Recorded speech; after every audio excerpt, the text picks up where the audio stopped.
Good morning students. आज हम लोग पढ़ने वाले हैं जो 12 के सिलेबस का एक चैप्टर है द वॉइस। बहुत ज़्यादा समय आज हम लोग बातचीत में नहीं लगाएंगे, सिर्फ सीधे हम लोग टॉपिक पर आते हैं। और पढ़ाने से पहले चूँकि आज हम कुछ लिखेंगे तो मैं अपने बारे में आपको बता दूं कि लगभग 20 साल पहले एक बार बाइक से एक्सीडेंट हुआ था और उसमें यहाँ पर काफ़ी ज़ोर से चोट लगी थी। और जब हम कुछ लिखते हैं तो स्ट्रेस पड़ता है यहाँ पर, तो लिखने में कुछ प्रॉब्लम होता है, जिसके कारण हैंडराइटिंग वैसा नहीं होता है जैसा एक लिटरेचर टीचर का होना चाहिए। लेकिन इतना ख़राब भी नहीं है कि आप उसको पढ़ नहीं सकते हैं। ये हमारा अपना एक फिजिकल प्रॉब्लम है और ये ऐसे ही रहेगा। और मैं समझता हूँ कि आपको समझ में आ रहा होगा कि यहाँ पर क्या लिखा हुआ है, नहीं लिखा हुआ है, और फिर मैं बोलूँगा भी तो आपको पता चल जाएगा। और लिखावट में कुछ हम लोगों के समय में अपने तरह से लोग लिखते थे, एक ही लेटर को 2-3 तरह से लोग लिखते थे। तो मैं जो लिखूँगा वो थोड़ा सा गाइडलाइन यहाँ पर दे देता हूँ। अगर इस ढंग से आए ऊपर में लिखा हुआ तो आप समझोगे कि ये एफ है। बी जब लिखते हैं तो उसमें ऐसे जो लकीर निकला हुआ है वो बी वाले में नहीं निकलता है। सी ऐसे लिखते हैं, ई हम ऐसे लिखते हैं, एफ ऐसे लिखते हैं। देख लो आप, तो एफ और टी में आपको अंतर ये हो जाएगा कि टी हम जब भी लिखते हैं ऐसे लिखते हैं और एफ ऐसे लिखते हैं। ये हम आपको बता दिए हैं, अपना हमारा इनिशियल प्रॉब्लम समझिए या हमारा स्टाइल हो ये लिखने का। अब हम लोग आते हैं वॉइस पर। वॉइस पर जब आएंगे तो वर्ब पर आएंगे ही, कोई बड़ी बात नहीं है। वॉइस होता क्या है पहले इसको जानना है हमको। यहाँ डेफिनीसन है, किसी भी एग्ज़ाम में आपको डेफिनीसन नहीं पूछेगा कि वॉइस किसको कहते हैं, लेकिन इनिशियल वे में हमको ये समझना ज़रूरी है कि हम इसको पढ़ रहे हैं तो ये है आखिर क्या। तो पहले से आप पढ़े हुए हैं टेंस। टेंस में आप क्या पढ़ते हैं कि tense is that form of verb which shows the time of action. यानी कि टेंस में वर्ब ये बताता है, वर्ब का वह फॉर्म है जो ये बताता है कि वो कोई एक्शन जो हुआ, कोई कार्य जो हुआ वो किस टाइम में हुआ, प्रेजेंट में हुआ, पास्ट में हुआ या फ्यूचर में हुआ। लेकिन वॉइस क्या करता है वो देखो आप। Voice is that form of the verb, voice verb का वह फॉर्म है which shows the relation of the subject, जो यह बताता है सब्जेक्ट का रिलेशन किससे, ऑफ द वर्ब। सब्जेक्ट का रिलेशन वर्ब के साथ यह हुआ वर्ब ये बताता है क्या कि to the action expressed by it, जो एक्शन लिया गया, जो कार्य किया गया सब्जेक्ट के द्वारा, उसके बारे में ये बताता है कि वो एक्शन लिया गया तो कैसे लिया गया। अब ये दो तरह से है, मेनली यहाँ पर आइए। It shows whether the subject of a verb acts, ये गौर करने की चीज़ है। It shows whether the subject of a verb acts और इज एक्टेड अपॉन, यहीं से सारा खेल है। यानी कि वो वर्ब, वॉइस में जो वर्ब यूज होता है वो ये शो करता है कि subject of a verb acts, वो सब्जेक्ट जो है वो एक्ट करता है, कोई काम करता है, या फिर इज एक्टेड अपॉन, या सब्जेक्ट पर ही कुछ काम किया जाता है। दो रूप यहाँ पर आ रहा है। एक में आ रहा है क्या कि सब्जेक्ट कुछ करता है, और दूसरा रूप आता है कि सब्जेक्ट पर ही कुछ किया जाता है या फिर सब्जेक्ट की महत्ता घट जाती है, ऑब्जेक्ट की महत्ता बढ़ जाती है।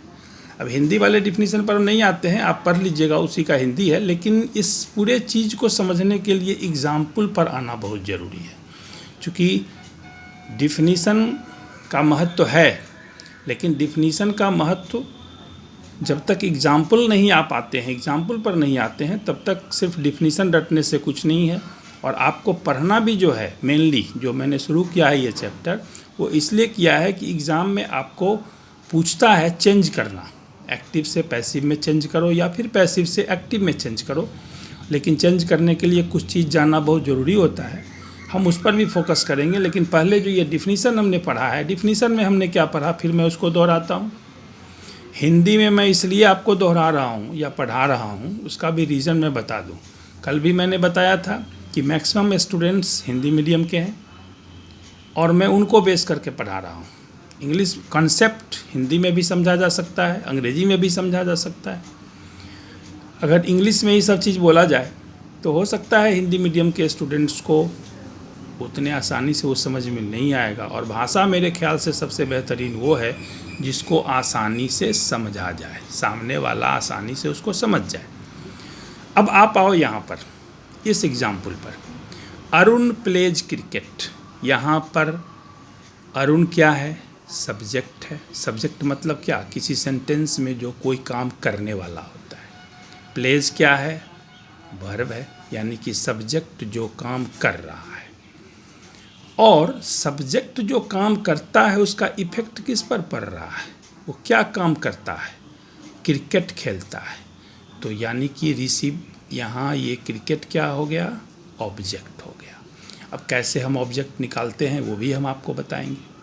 अब यहाँ पर इस सेंटेंस में जो गौर करने की चीज़ है वो ये है कि ऊपर डिफिनीशन में आपने पढ़ा कि वॉइस वर्ब का वह फॉर्म होता है जो दो चीज़ बताता है। एक चीज़ वो ये बताता है कि सब्जेक्ट कोई कार्य करता है या फिर सब्जेक्ट के द्वारा कोई कार्य किया जाता है, यानी कि उसमें दूसरे वाले बात में क्या होता है, या तो फिर सब्जेक्ट के ऊपर ही कुछ किया जा रहा है या सब्जेक्ट एक एजेंट बन के रह जाता है, ऑब्जेक्ट की महत्ता बढ़ जाती है।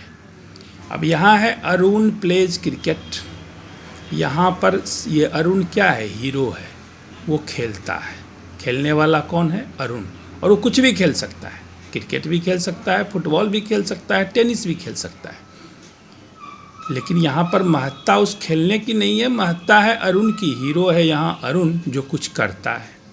लेकिन अब दूसरे सेंटेंस को आप देखिए, cricket is played by Arun. यहाँ पर महत्व किसका है, क्रिकेट का। क्रिकेट खेला गया है या नहीं, क्रिकेट खेला गया है किसके द्वारा, अरुण के द्वारा खेला गया है। अब यहाँ पर आप गौर करो कि ये अरुण जो है इसको हम कहते हैं एजेंट। ठीक है, एजेंट का मतलब क्या होता है, एजेंट का मतलब हो गया कि कोई भी काम जो किया गया वो कोई भी करे, एजेंट हमने बहाल कर दिया। जैसे कि LIC कंपनी है, काम होना है LIC का, और बहुत हज़ारों लाखों एजेंट हैं, लेकिन काम किसका होना है, LIC का। वैसे ही यहाँ खेला गया है क्या, क्रिकेट। अब ये क्रिकेट अरुण खेले या वरुण खेले, कोई भी खेले, लेकिन यहाँ प्रधानता है क्रिकेट खेले जाने की। यानी कि आप ये गौर करोगे कि जब इस ऑब्जेक्ट की प्रधानता हो जाती है तो वो एक अलग तरह का सेंटेंस होता है, और जिसमें सब्जेक्ट की प्रधानता होती है वो एक अलग सब्जेक्ट, एक अलग तरह का सेंटेंस होता है।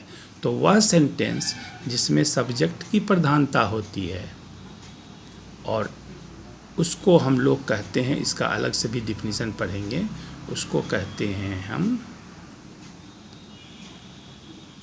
Active voice. ठीक है, एक्टिव वॉइस। थोड़ा सा लिखने में गड़बड़ी हो रहा है, ये पेन थोड़ा सा वो वाला है, एक्टिव वॉइस, लेकिन आपको समझ में आ जाएगा। हम थोड़ा बाद में लिखेंगे ठीक से। लेकिन जब सब्जेक्ट की प्रधानता कम हो जाए या सब्जेक्ट सिर्फ एक एजेंट बन के रह जाए और ऑब्जेक्ट की प्रधानता बढ़ जाए, तो इस वैसे सेंटेंस को हम कहते हैं कि यह सेंटेंस किस में है, पैसिव वॉइस में है। ठीक है, एक दूसरा एग्जाम्पल लेते हैं, आप उससे भी बेहतरीन ढंग से समझ जाएंगे। आप यहाँ गौर कीजिए। आप यहाँ पर लिखा हुआ है राहुल टीचेज, और यहाँ पर लिखा हुआ है राहुल इज टॉट। अब यहाँ पर गौर करो आप, इसका हिंदी हुआ कि राहुल पढ़ाता है, और यहाँ इसका हिंदी है राहुल को पढ़ाया जाता है। अब गौर करो कि यहाँ सब्जेक्ट है राहुल और यहाँ भी सब्जेक्ट है राहुल। इस सेंटेंस में आप क्या देख रहे हो कि राहुल हीरो है, वो डोर है, यानी कि पढ़ाने का काम कौन करता है? राहुल करता है। यहाँ पर इम्पोर्टेंस किसका है? राहुल का। लेकिन यहाँ पर क्या आप देख रहे हो कि राहुल इज टॉट, यहाँ पर उल्टा हो रहा है, राहुल को पढ़ाया जा रहा है। यहाँ राहुल हीरो नहीं है, राहुल यहाँ जीरो बन गए। यानी कि इस सेंटेंस में सब्जेक्ट कुछ करता है और इस सेंटेंस में सब्जेक्ट को ही कुछ किया जाता है। अब इस सेंटेंस का ये पैसिव वॉइस नहीं है, ये दोनों अलग अलग सेंटेंस है। अब यहाँ पर जो आप इस सेंटेंस का हम सिर्फ मतलब आपको समझा रहे हैं कि यहाँ पर राहुल चूँकि एक्शन मोड में है, राहुल ही कुछ कर रहा है, इसलिए ये होगा एक्टिव वॉइस में। और चूँकि यहाँ पर राहुल को ही कुछ किया जा रहा है, इसलिए ये हो गया पैसिव वॉइस में। अब हम समझ रहे हैं कि आप एक्टिव ये वॉइस को सबसे पहले समझें। एक्टिव वॉइस क्या होता है, पैसिव वॉइस क्या होता है, आपको वो भी मैंने समझा दिया कि कौन active, which is active in the active voice, the subject is active in the active voice, but when the subject become inactive और passive means क्या? निष्क्रिय। और जब सब्जेक्ट निष्क्रिय बन जाता है, जैसे यहाँ पर बन गया है, उसको पढ़ाया जा रहा है, तो इसको कहते हैं हम पैसिव वॉइस।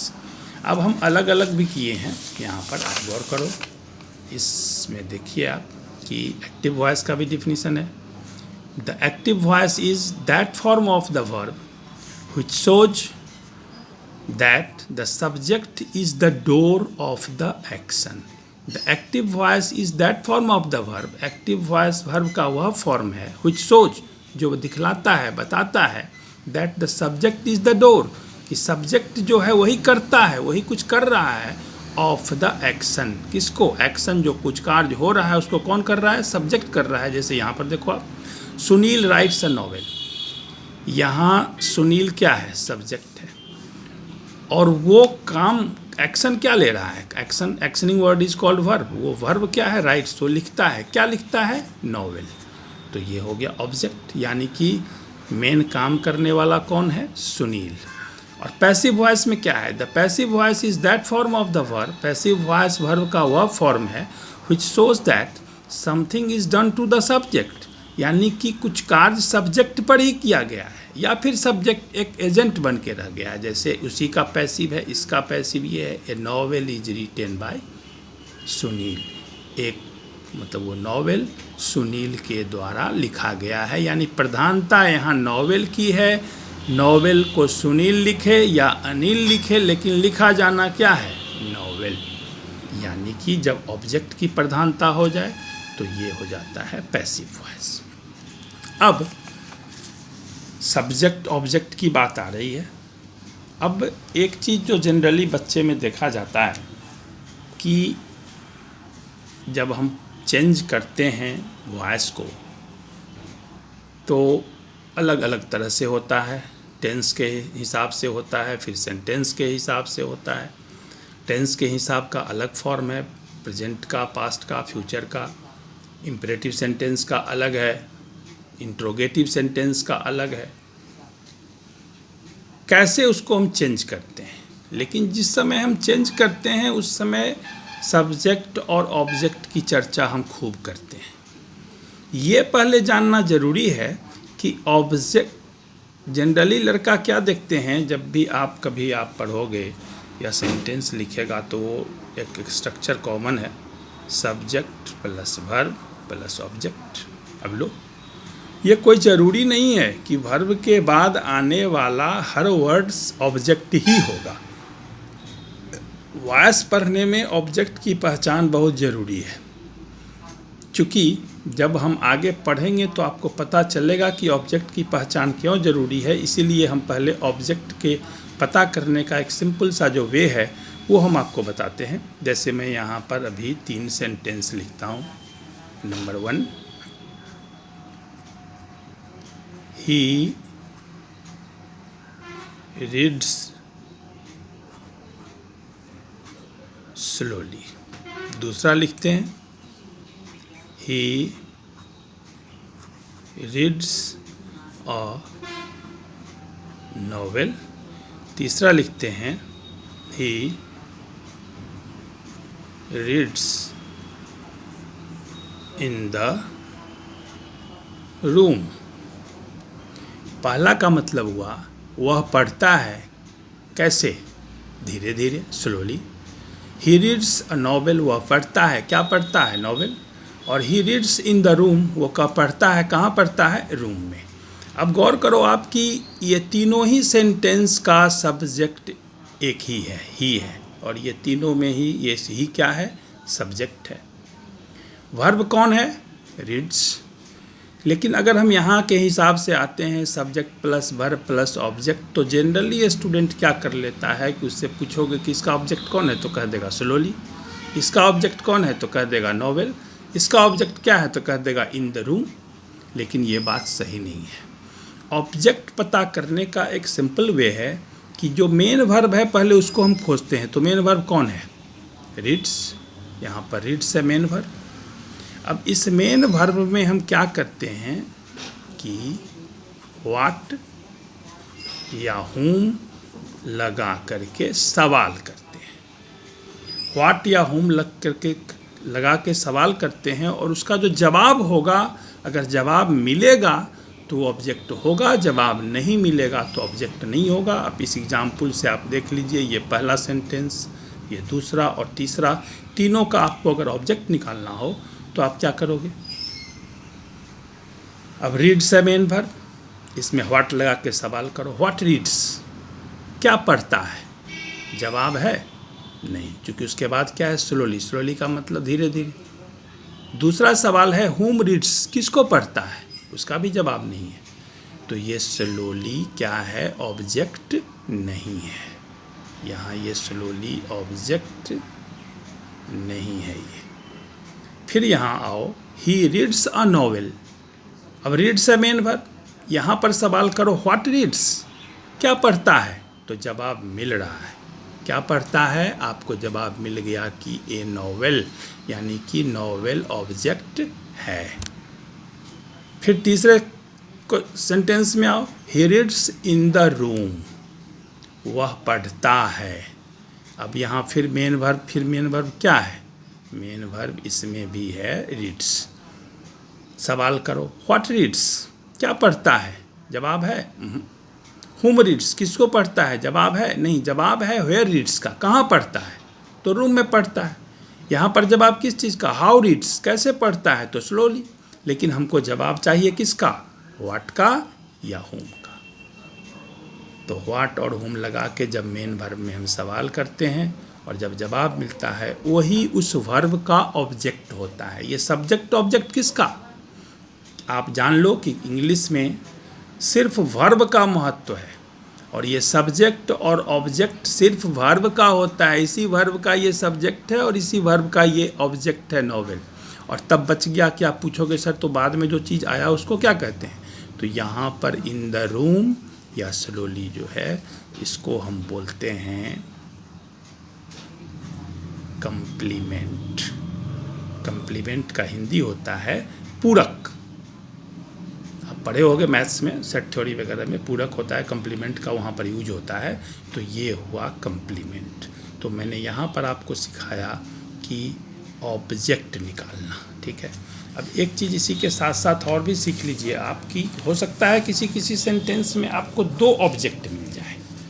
अब वो कैसे होता है वो आप देखो फिर, क्योंकि दोनों का सवाल मिल जाए, व्हाट का भी जवाब मिल जाए और whom का भी जवाब मिल जाए। जैसे यहाँ पर अगर हम लिखते हैं he gave me a book, he gave me a book. अब यहाँ पर देखो आप, मेन वर्ब कौन है? गेव। अब यहाँ पर आप सवाल करो, क्या लगा के सवाल करना है? पीछे लिखा हुआ था व्हाट या whom, और व्हाट लगा के सवाल करते हैं। व्हाट गेव, गेव मतलब दिया, क्या दिया? ए बुक, ये भी ऑब्जेक्ट। और whom gave किसको दिया, तो मुझको दिया, तो ये मी भी ऑब्जेक्ट। तो इस सेंटेंस में दो ऑब्जेक्ट है, मी और अ बुक। तो मैं बता दूं आपको कि व्यक्ति से संबंधित, पर्सन से संबंधित जो ऑब्जेक्ट होता है उसको हम कहते हैं,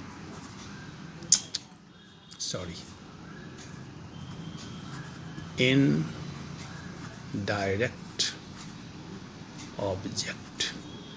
और ये बुक क्या है, ये बुक है थिंग, और थिंग से संबंधित जो ऑब्जेक्ट होता है उसको हम कहते हैं डायरेक्ट ऑब्जेक्ट। ठीक है, तो अभी हम आपको ऑब्जेक्ट निकालना सिखाए, फिर भी हम यहाँ पर आपको ये भी बताए कि ये है इनडायरेक्ट ऑब्जेक्ट और ये है डायरेक्ट ऑब्जेक्ट। ठीक, तो ऑब्जेक्ट निकालना बहुत ज़रूरी है। और अब आप जान लो कि जिस वर्ब में, अब यहाँ पर हम एग्जाम्पल से डिफिनीसन आप खुद बना लेना, बोल रहे हैं डिफिनीसन, अब उतना हम नहीं जाएंगे, अब डिफिनीसन लिखने में टाइम लगता है, और टाइम लगता है तो बाबू रे मोबाइल का यहाँ नेट भी खर्च होता है। तो हम आपको बता रहे हैं कि अभी एक ऊपर का ही एग्जाम्पल लिखते हैं या दूसरा ले लेते हैं, ही राइट्स अ लेटर, और फिर एग्जाम्पल लेते हैं ही राइट्स स्लोली, ऊपर का ही। अब यहाँ पर देखो आप, ये जो पहला सेंटेंस है और ये दूसरा सेंटेंस है, पहला सेंटेंस में राइट्स का के साथ वर्ब है और इसमें आप ऑब्जेक्ट लगा हुआ है, और यहाँ पर ये राइट्स है, इसमें ऑब्जेक्ट नहीं लगा हुआ है। तो वह वर्ब जिसमें ऑब्जेक्ट लगा हुआ हो, यहाँ ऑब्जेक्ट लगा हुआ है, तो वह वर्ब जिसमें ऑब्जेक्ट लगा हुआ हो, ऐसे ऑब्जेक्ट है, उस वर्ब को हम कहते हैं ट्रांजिटिव वर्ब, और जिसमें ऑब्जेक्ट नहीं लगा हो उसको हम कहते हैं इंट्रांजिटिव वर्ब। ठीक है, और इंट्रांजिटिव वर्ब का वॉइस चेंज नहीं होता है, ये आप जान लो। सिर्फ ट्रांजिटिव वर्ब का ही वॉइस चेंज होगा, इसलिए वॉइस चेंज करने में आपको ये भी ध्यान देना होगा कि ऑब्जेक्ट है या नहीं है। नहीं तो कभी कभी कुछ ऐसा सवाल भी लोग आपसे कर देंगे जिसमें आपको दिक्कत हो जाएगी। तो फिर हम आगे धीरे धीरे पढ़ाएंगे। आज के चैप्टर में अभी जो हमने पढ़ाया आपको, एक छोटा सा वीडियो मैंने बनाया है, अभी 20-25 मिनट का होगा, उसमें मैंने आपको वॉइस को समझाया। वॉइस दो होते हैं, एक्टिव वॉइस और पैसिव वॉइस, वो भी मैंने डिफिनीसन आपको यहाँ पर दिया है ना, लिखा हुआ है एग्जाम्पल के साथ। और फिर हमने आपको बताया कि एक्टिव वॉइस में क्या होता है, वर्ब के फॉर्म में को हम कैसे लिखते हैं, पैसिव वॉइस में क्या होता है, ये मैंने आपको बताया। फिर मैंने आपको आज बताया कि ऑब्जेक्ट कैसे ज्ञात करते हैं। फिर हमने आपको बताया कि ट्रांजिटिव और इंट्रांजिटिव वर्ब क्या कहते हैं, किसे कहते हैं, सॉरी। अब जो अगला वीडियो होगा ग्रामर का, उसमें हम आपको चेंज करना सिखाएंगे कि वॉइस चेंज कैसे होता है धीरे धीरे। तो ये 20-25 मिनट का रोज़ एक वीडियो हम आपको देंगे। कैसा लगा आपको वीडियो? पहले 2-3 चीज़ के बारे में मैं कह ही चुका हूँ कि मेरा हैंडराइटिंग फिर आपको थोड़ा सा उतना सूट नहीं करेगा, लेकिन इतना भी ख़राब नहीं है कि आप उसको मतलब ध्यान से पढ़ नहीं सकते हैं, आराम से पढ़ सकते हैं उसको। और दूसरी बात है कि फिर मैं कह रहा हूँ, कहना तो चाहिए शुरू में, लेकिन आप कहोगे कि अपना ही प्रचार करते हैं खाली। आप निश्चित रूप से अगर वीडियो अच्छा लगता है तो आप सब्सक्राइब कीजिए इसको, अपने दोस्तों को भी कहिए कि वीडियो देखें, और जब भी वीडियो देखिए तो पूरा देखिए और माइन्यूटली देखिए। थैंक यू, फिर मिलेंगे कल।